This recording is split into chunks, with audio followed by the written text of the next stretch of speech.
দেখেন আমাদের অবস্থান, আমার ঘর বাড়ি যেমনি যা আছে সব কিছু ফিনিশ হয়ে গেছে। আমি দেখাইতেছি আসলে আমরা কিছু লোক এই যে নদীর পার আছেই, নদীর সাথে যুদ্ধ করে থাকতেছি। আসসালামু আলাইকুম দর্শক, কেমন আছেন সবাই? বাংলাদেশে যে ভয়াবহ ঘূর্ণিঝড়ের পূর্বাভাস আপনারা জানেন, কিংবা বর্তমানে বিভিন্ন উপকূলীয় অঞ্চলে অনেকের ঘরবাড়ি একেবারে ছিন্ন ভিন্ন হয়ে গেছে।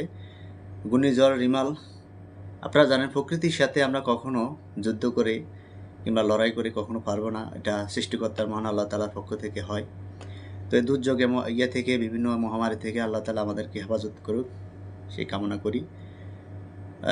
প্রত্যেকটা বছর কালবৈশাখী ঝড়ের কিংবা বর্ষা মৌসুম হওয়ার আগে এ ধরনের ভয়াবহ ঘূর্ণিঝড় তৈরি হয় সাগরে।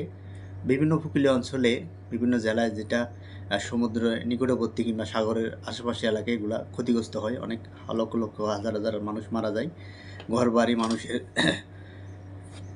অনেক কিছু ক্ষয়ক্ষতি হয়। আল্লাহ তাআলা আমাদের এই ভয়াবহ থেকে হেফাজত করুক, সকলে দোয়া করবেন।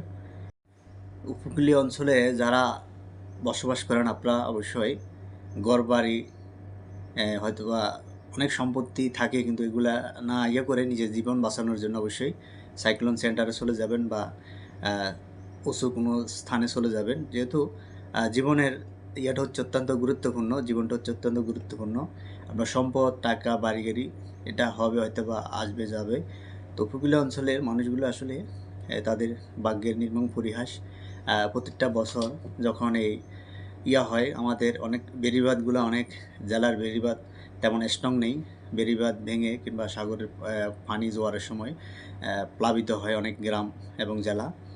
তো সবাই সম্পদ এবং খেয়াল না করে নিজের জীবনটাকে বাঁচানোর চেষ্টা করবেন।